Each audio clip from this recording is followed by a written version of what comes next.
உங்கள் வீட்டில் நீங்கள் உங்கள் கணவர் தங்கியிருக்கிறீங்க. அவர் கூட பேசாமல், நிறைய பேர் பேசாமே இருப்பீங்க. அதில் பெருமை வேற. என் கணவரோடு பேசி 2 மாதம் ஆச்சு சிஸ்டர்.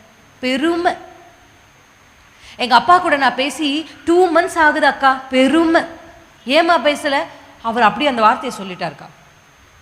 நான் அதை செய்யவே இல்லை, ஆனால் அவர் சொல்லிட்டார். நான் அதை பண்ணவே இல்லை, அவர் கை கொஞ்சம் ஓங்கிட்டார். அதனால் நாங்கள் பேசிக்கிறதே இல்லை.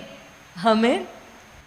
அது ஒரு பெருமை. நான் சொல்கிறேன், இயேசுவின் நாமத்தில் இருக்கிற எல்லா குடும்பங்களுக்குள்ளும் இந்த ஸ்பிரிட்டை இயேசுவின் நாமத்தில் நான் உடைக்கிறேன். குடும்பங்களுக்குள்ளாக பிரிவினைகளை உண்டாக்குகிற சத்ருவின் எல்லா கலைகளும் இயேசுவின் நாமத்தில் முறிக்கப்படுவதாக. ஆமென். குடும்பங்கள் ஒன்று சேர்ந்து வாழ முடியாதபடி பேச அந்த வார்த்தையே சொல்லி, இந்த இதையே சொல்லி, அப்படி ஒருவேளை சத்ரு உங்களுக்குள்ள ஏதாவது விதைத்திருப்பானால இயேசுவின் நாமத்தில் இந்த கலைகளை நீங்கள் பிடுங்கி போடுங்க. கசப்பு என்கிற வேர், அந்த வேர் என்ன பண்ணணுங்க? வேரோட பிடுங்கிடணும். கசப்புக்கு மட்டும்தான் பைபிள் வேறுன்னு சொல்லியிருக்கு. அதை நீங்கள் பிடுங்கி எறிய வேண்டும்.